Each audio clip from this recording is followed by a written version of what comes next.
Learning path channel पे आप सभी का स्वागत है। मैं चंद्रकांत झा आप सभी का हार्दिक अभिनंदन करता हूं। जैसा कि दोस्तों पिछले वीडियो में हम बताए थे राजनीति विज्ञान के भाग, उसमें जो दोस्तों ये बताए थे हम कि भारत की राजनीतिक संस्थाएं, जिसको दूसरे शब्दों में भारतीय राज्य व्यवस्था कहा जाता है, उसी का आज हम टॉपिक लेकर आए संवैधानिक विकास। यानी कि भारत में संविधान का निर्माण की शुरुआत किस प्रकार से हुई थी। दोस्तों थोड़ा सा हम आपको फ्लैश में ले चलते हैं और आपको हम ये बताते हैं कि भारत आने वाले प्रथम जो कंपनी थे ब्रिटिश कंपनी, वो थे ईस्ट इंडिया कंपनी।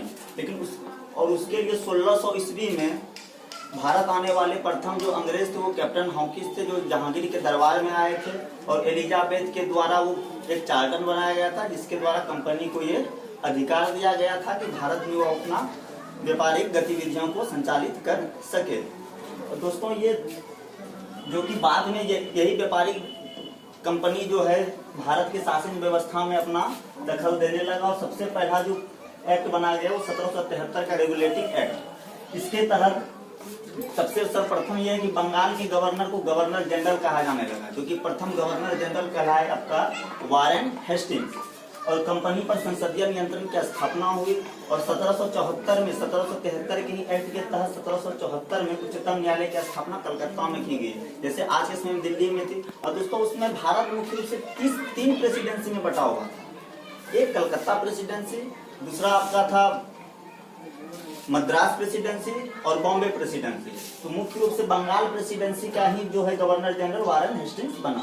उसके बाद है दोस्तों 1784 का पिट्स इंडिया एक्ट। इसमें कंपनी के अधिकार में विस्तार किया गया और इसके तहत कंपनी के शासन को 2 भागों में विभाजित किया गया, जिसमें पहला है नियंत्रक मंडल, जिसमें जो कि राजनीतिक मामलों को देखते थे और इसके सदस्यों की संख्या 6 थी। दूसरा था निदेशक मंडल, जो कि व्यापारिक मामले को देखते थे और इसके सदस्यों की संख्या 24 थी। और दोस्तों 1773 में चीज में आप लोग को और ध्यान आकृष्ट करना चाहूंगा कि जो प्रथम मुख्य न्यायाधीश थे वो थे एलिजा एम्पे। उसके बाद दोस्तों 1786 का संशोधन अधिनियम, ये 1784 के ही पिट्स इंडिया एक्ट में कुछ चीजों को जोड़ने के लिए 1786 का संशोधन अधिनियम किया गया और इसमें मुख्य रूप से भारत के गवर्नर जनरल को मुख्य सेनापति घोषित किया गया। और यह संशोधन अधिनियम लॉर्ड कॉर्नवालिस के संबंध में लाया गया था। लॉर्ड कॉर्नवालिस के बारे में मैं आपको बताना चाहूंगा कि लॉर्ड कॉर्नवालिस जो थे अमेरिकी स्वतंत्रता संग्राम में ब्रिटेन के मुख्य सेनापति लॉर्ड कॉर्नवालिस ही थे। और इसके बाद है दोस्तों 1793 का चार्टर एक्ट। तो 1793 का चार्टर एक्ट में कंपनी के व्यापारिक अधिकारों को फिर 20 वर्षों के लिए बढ़ा दिया गया। मैं एक बात और आपको बताना चाहूंगा कि जितने भी एक्ट हैं उसमें कंपनी के अधिकार को 20 वर्षों के लिए बराबर वृद्धि की गई। और इसमें जो है बंगाल के गवर्नर जनरल को ये अधिकार दिया गया कि वो मद्रास और बॉम्बे प्रेसिडेंसी का पर्यवेक्षक कर सके। यानी कह सकते हैं एक तरह से कि भारत में जो अंग्रेजों के जो क्षेत्र थे उसका जो मुख्य जो नियंत्रण स्थान था, जहाँ से शासन को संचालित किया जाता था, वो कलकत्ता था। उसके बाद है दोस्तों 1813 का चार्टर एक्ट। इसमें सबसे जो इम्पोर्टेंट है वो है ईसाई मिशनरियों को ईसाई धर्म के प्रचार के लिए भारत में जाने की आज्ञा मिली। उसके बाद है दोस्तों कंपनी के व्यापारिक अधिकार को समाप्त कर दिया गया, कंपनी यानी ईस्ट इंडिया कंपनी के। लेकिन 2 चीजों पे छोड़ के उसको 2 चीजों का अधिकार दिया गया। उसका एक अधिकार एक चीज पे रहेगा, दूसरा चाय के व्यापार। उसके बाद दोस्तों इस कंपनी के द्वारा शिक्षा साहित्य पर भारत में 1 लाख रुपया व्यय किया गया। तो ये उस समय के अनुसार 1 लाख रुपया जो है वो ये बहुत ज्यादा ही रकम होता था।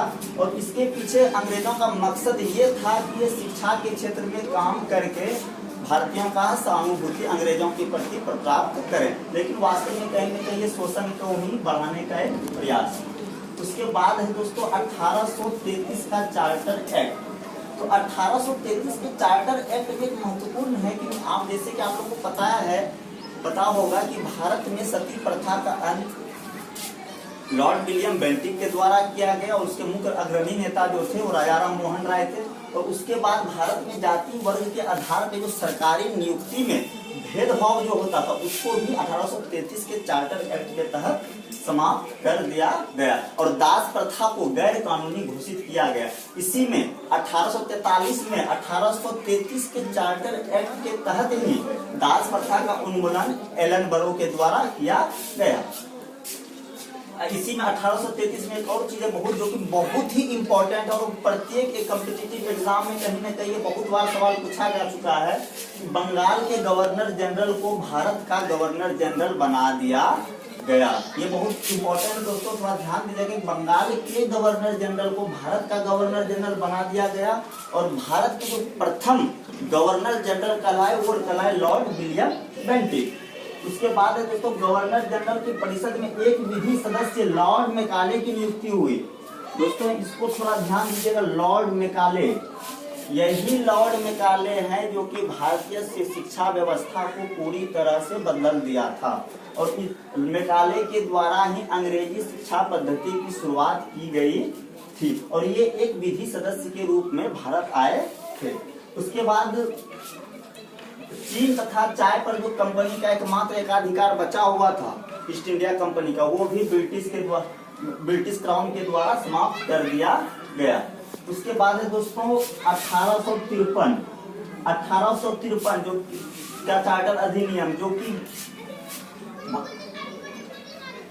1858 में स्वतंत्रता संग्राम के पहले का जो सबसे अंतिम जो चार्टर अधिनियम था वो 1853 का था। इसमें मुख्य रूप से एक बहुत बड़ा बदलाव आया भारतीय व्यवस्था में कि सिविल सेवा परीक्षा के लिए, सिविल सेवा में नियुक्ति के लिए खुली प्रतियोगिता परीक्षा का आयोजन किया गया, जो आज भी चलते आ रहा हो। इसकी शुरुआत 1853 के चार्टर एक्ट के तहत ही हुई थी। और निदेशक मंडलों की संख्या जो यहाँ पे हम बताए थे आपको 24 थी, उसको घटा के 18 कर दी गई। और इसी एक्ट के तहत 1854 में मैकाले समिति की नियुक्ति की गई और गवर्नर जनरल को विधायी एवं प्रशासनिक कार्यों को अलग कर दिया गया। इसमें विधायी और प्रशासनिक कार्य को अलग कर दिया गया। ये दोस्तों जो एक्ट है एक आपका 1773 से 1853 है। नेक्स्ट वीडियो में आपको बताएंगे 1858 से, जो कि स्वतंत्रता आंदोलन के बाद का अधिनियम है, से लेकर 1947 तक में क्या क्या घटित हुई। और ये वीडियो आपको कैसा लगा ये आप हमको जरूर बताइएगा और कृपया चैनल को सब्सक्राइब कीजिएगा।